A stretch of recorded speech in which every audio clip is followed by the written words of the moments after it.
The Young and the Restless, spoilers. Saturdays, full August 29. Welcome back to the channel, everyone. Today is a beautiful and sunny day, the perfect kind of day to grab a massive cup of coffee, settle in, and completely overanalyze everything happening in Genoa City right now.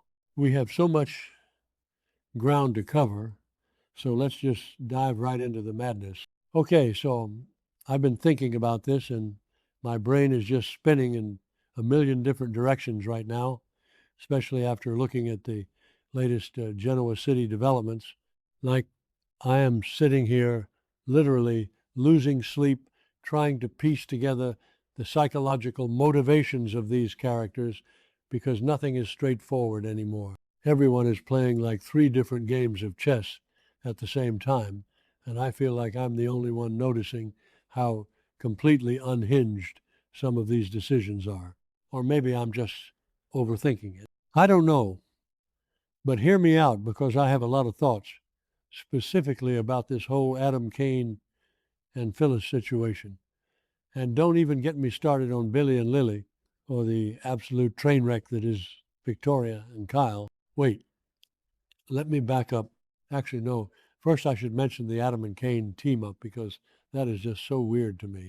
Like, really weird. The whole thing is just weird. Adam Newman and Kane Ashby sitting at the GCAC trying to plot against Billy Abbott. I mean, I get that they both have a mutual enemy right now, but since when do these two actually trust each other enough to conspire in public?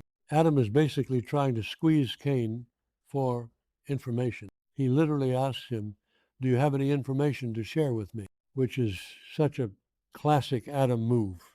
He wants Kane to do the dirty work and provide the ammo so Adam can just sit back and fire the gun for Newman Media. It's smart, I guess, but I just don't buy that Kane is comfortable with this. Kane is desperate to protect Chancellor, and desperation makes people do stupid things.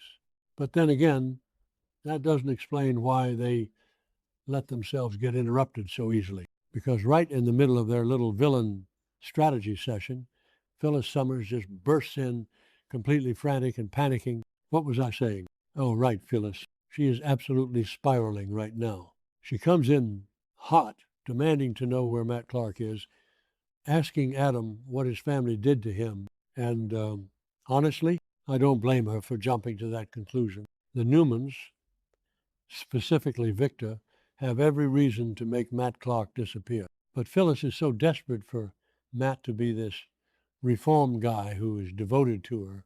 She tells Adam that Matt was supposed to start working for her and now he's just vanished. Adam's reaction is what really gets me, though. He tells her, "We haven't done anything to that bastard," and then immediately deflects and points at Kane, saying Kane was the last person seen with Matt, which, by the way, is such a manipulative deflection. Adam is a master at keeping the heat off himself. But Kane actually defends Matt, kind of. Kane tells Phyllis that Matt had nothing but good things to say about her, which just feeds right into Phyllis's delusion that Matt is actually a good guy now. Okay, wait. I know I just said Phyllis is delusional, but is she? I mean, probably. She insists to Adam and Kane that Victor is clearly behind this. And statistically speaking, in Genoa City, if someone goes missing, Victor Newman probably has them locked in a basement or a random motel somewhere. But Adam, being the psychological terrorist that he is, decides to just twist the knife. He tells Phyllis that maybe Matt just left without saying goodbye. And Kane chimes in, suggesting that maybe Matt just saw Phyllis as a safe harbor in the storm and left because he didn't want to hurt her. I mean, not exactly, but kind of. Kane is trying to let her down easy, but Adam just goes for the jugular. He calls Phyllis foolish for trusting this guy. He literally reminds her, "You knocked him out."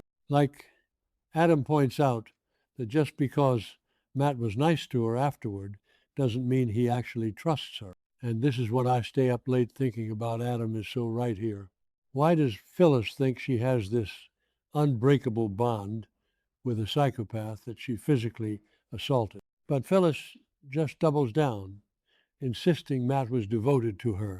It's sad, honestly. She's clinging to this narrative because she needs a win. She needs someone to be on her side, even if it's a monster like Matt Clark, or maybe not. I don't know. Maybe Matt really did care. No, wait, that's ridiculous. It's Matt Clark. He's playing her. He has to be playing her. Anyway, the point is, wait, what was the point? Oh, right, the Billy and Lily of it all. Because while Adam and Kane are trying to plot Billy's downfall, Billy is actually doing a pretty good job of securing his own victory. I have to admit, I kind of hate how persuasive Billy can be when he's in this manic, obsessed mode. He goes to Lily and basically tries to pitch her on why he should be the one running chancellor. He tells her that her offer is good for her, but then he challenges her, asking if she can even convince herself that she should run for Chancellor CEO. This is classic Billy Abbott manipulation. He doesn't just argue his own merits. He tries to make the other person doubt theirs. He tells Lily he wants honesty, and then he plays the nostalgia card, saying he saw the fire in her when they worked together, and he knows she likes being in power. He's basically saying, even if I overwhelm you with my proposal, who's to say you'd actually follow through? It's such a weirdly aggressive tactic, but it kind of works on Lily because she respects boldness. But Lily pushes back, telling him that if he doesn't convince her, she will go to war. I love that about Lily. She doesn't just roll over. But then Billy says something that really bugged me. He tells Lily that he has way more heart and passion than Kane. He literally says, Kane does a good job, basically giving Kane a backhanded compliment, calling him competent but uninspiring. Billy argues that Kane won't take the company to the next level, and the only way that happens is if Billy is in charge. He calls it his time, says he's going to make it meaningful, and calls it a life-changing turning point. Okay, so here is what I am overthinking. Is Billy actually right, or is he just delusional? Because historically, Billy's passion usually leads to him gambling away a yacht or blowing up a corporate merger. Passion is great, but Chancellor is a legacy company. It needs stability, which Kane actually provides. But Billy frames stability as boring. He asks Lily, are you going to stand in the way of that? Basically, guilting her for potentially blocking his destiny. He reminds her that she believed in him before, and he's asking her to do it one more time. And the crazy part, it actually works, or at least it cracks her armor. Lily tells him she'll think about it. And then, and this is the part that made me literally gasp at my screen, she calls Kane. She asks Kane to come over, and when he gets there, she admits to him that she might actually give Chancellor to Billy. I mean, what? After everything Kane and Lily have been doing to fight Billy, after Kane literally just sat down with Adam Newman to plot against Billy, Lily is just going to hand it over? But then again, that doesn't explain why she would tell Kane first. Is she testing Kane? Is she hoping Kane will fight harder for it? Or is she genuinely just exhausted by the war and thinks Billy's manic energy might actually be what the company needs? I think it was I don't remember the episode number, but remember when Billy ran brash and sassy? He was good when he was focused, but he's never focused for long. I am constantly second-guessing Lily's motivations here. She is supposed to be the smart, rational one, but Billy always manages to find her weak spot. It's weird, like really weird. But you know what is even weirder? You know what is actually the most unhinged thing happening in Genoa City right now? Kyle Abbott and Victoria Newman. Okay, wait. let me back up because I need to set the scene for this absolute disaster. So they are at Jabu, Jack's company. Victoria and Kyle have been having this weird, tense, borderline, inappropriate banter for weeks, mostly centered around their business rivalry and this whole Vibranti reboot thing. And they are in the office just verbally sparring. Kyle tells her, "You're good." And Victoria shoots back, "Thanks. You're not bad yourself." It's so cliche, but you can cut the tension with a knife. Kyle asks her when she plans to break the news to her family, and Victoria deflects, asking if he means because they are a team. Kyle smirks and asks, "Are we a team now?" It's this constant power play between them. Victoria says she'll probably just surprise her dad when the rest of the world finds out, which, by the way, Victor Newman does not like surprises. But Victoria says she thinks Victor will be fine because she doesn't plan to lose. And Kyle, with that insufferable Abbott arrogance, says, "I don't plan to lose either." And this is where the psychology of it all just breaks my brain. Victoria starts giggling. Victoria Newman, giggling. She tells Kyle that he is so funny when he tries to prove something. And then she says, "I'm going to really enjoy knocking your smugness into pieces." She tells him she loves how he keeps underestimating her because it will make her victory sweeter. And then he leans in and kisses her, and she kisses him back passionately in Jack Abbott's office. Actually, no. First, I should mention how incredibly messed up this is on a familial level. Kyle is Claire's ex-boyfriend.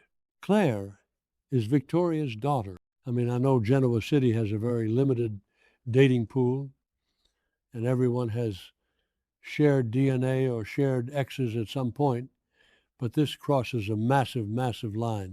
Victoria is literally hooking up with the guy who just broke her daughter's heart, and Kyle is hooking up with his ex-girlfriend's mother, who also happens to be the daughter of his family's greatest enemy. It is a psychological minefield, but they don't stop at a kiss. They start undressing each other. Kyle actually has a moment of clarity, a rare thing for him, and pulls away to say, "Wait," but he doesn't stop it.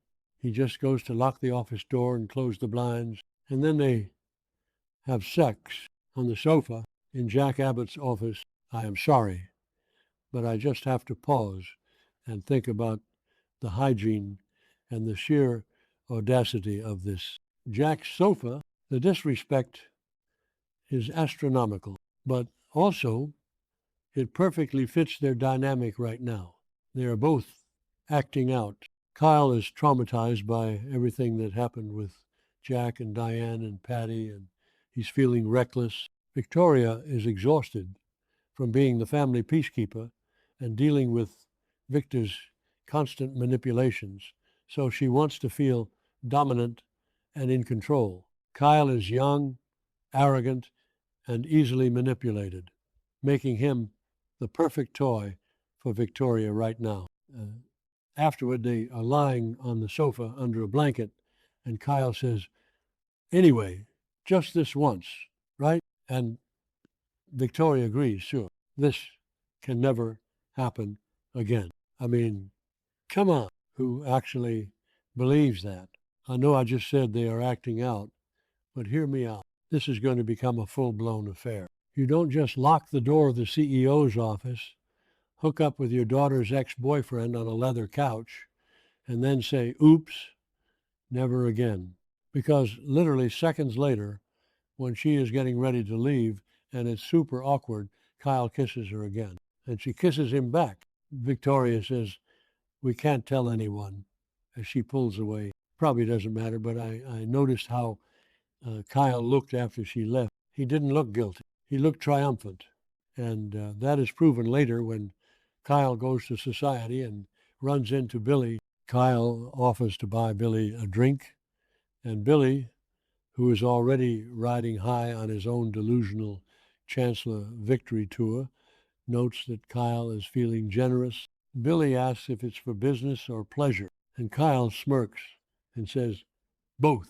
Like, basically, Kyle is high on his own supply right now. He just hooked up with Victoria Newman, the Ice Queen of Newman Enterprises, and he feels like he is on top of the world, but he is playing with absolute fire. If Victor finds out about this, Victor will literally destroy him. And if Claire finds out, oh my God, the psychological damage that will do to Claire after she just started trusting her mother. It's going to be catastrophic. Sometimes write in fragments because my brain is moving faster than my typing. Just the fallout, the absolute fallout of this. Jack finding out, Diane finding out. Diane is already suspicious of them. If Diane finds out Kyle slept with Victoria, she might actually team up with Victor just to punish Victoria. What was I saying?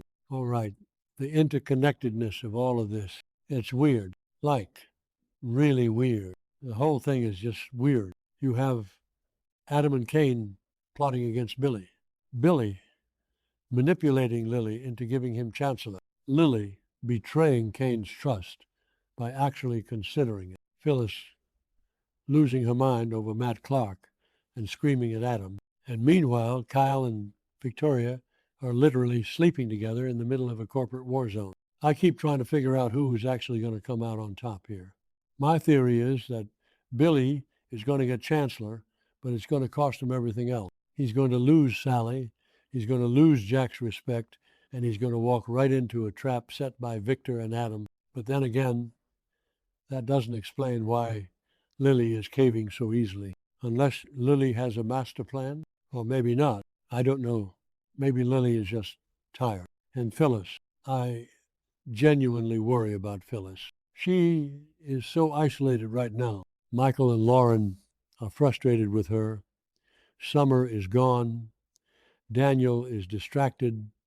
And now the one guy she thought was on her side, Matt Clark, is missing. Adam's words are going to haunt her. You knocked him out. She is going to start second-guessing every single interaction she had with Matt. Did he really care? Or was he just waiting for the right moment to disappear? If Victor has Matt, Victor is going to use him to destroy Phyllis. But if Matt left on his own, that means Matt is a wild card.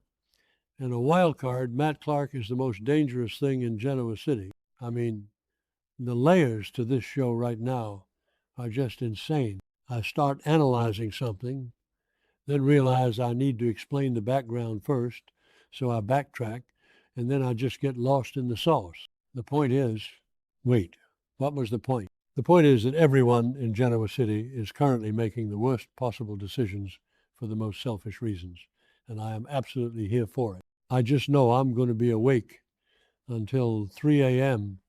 trying to figure out if Kyle actually has feelings for Victoria or if it's purely a power trip. It's a power trip, right? Has to be. But what if it's not? Okay, I need to stop before I go down another rabbit hole about how this all connects back to John Abbott's original loan, because I swear there is a clue hidden in that paperwork that Billy is ignoring. But that's a theory for another day. I'm just going to sit here and process the fact that Jack's office sofa needs to be burned immediately.